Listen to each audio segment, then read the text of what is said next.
안녕하셨습니까? 주님과 함께 5분 묵상의 시간을 갖겠습니다. 오늘은 민수기 30장 말씀을 묵상합니다. 본장에서는 레위기 27장에서도 나와 있는 서원 규례를 기록한 것입니다. 여기서는 결혼하지 않은 딸과 남편이 있는 아내가 서원한 경우 어떻게 해야 하는지를 설명해 주셨습니다. 서원이란 어떤 일을 하거나 하지 않겠다고 하나님께 자발적으로 하는 약속입니다.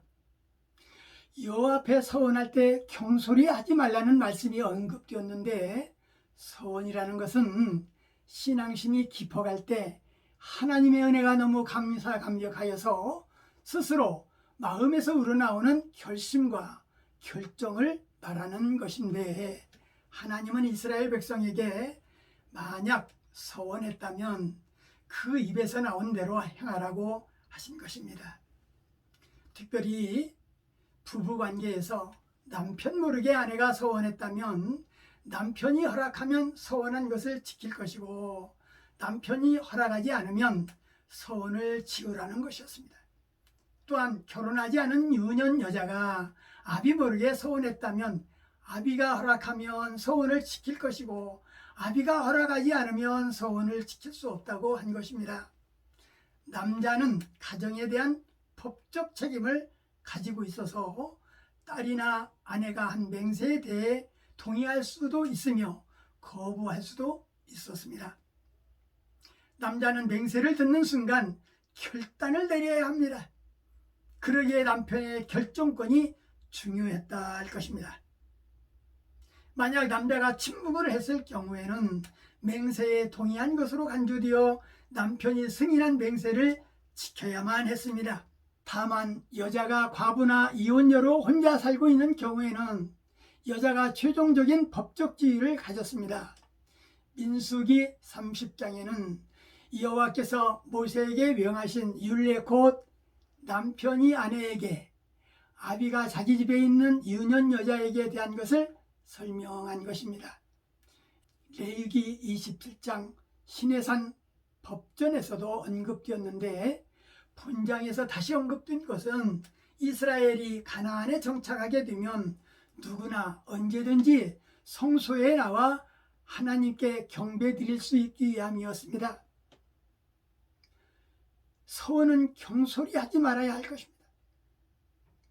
서원했다면 반드시 이행되어야 하기 때문입니다.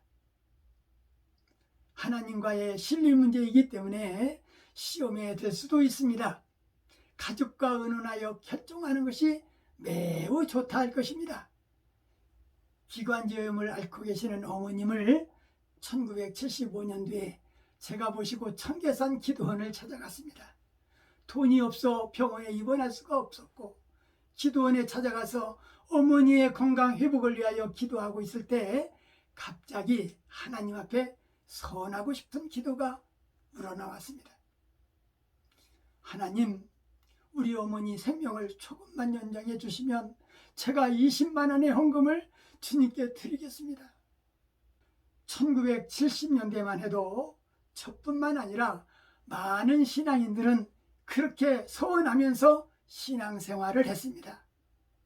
이 시대에도 서원하는 자가 있을 것입니다. 믿음 생활하는 성도들이 지금까지 서원한 적이 있는가 되돌아봐야 될 것입니다. 어떤 목적으로 서원했었을까? 그러면 서원했었다면 그 서원을 지켰었는가?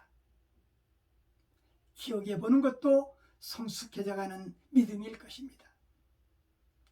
전하 시청자 여러분들은 오늘 주신 말씀 속에서 영적으로 내가 하나님 이러이러한 제목으로 쓰임이 된다면 내가 어떻게 주를 봉사하겠습니다 라는 서원도 필요할 줄 압니다.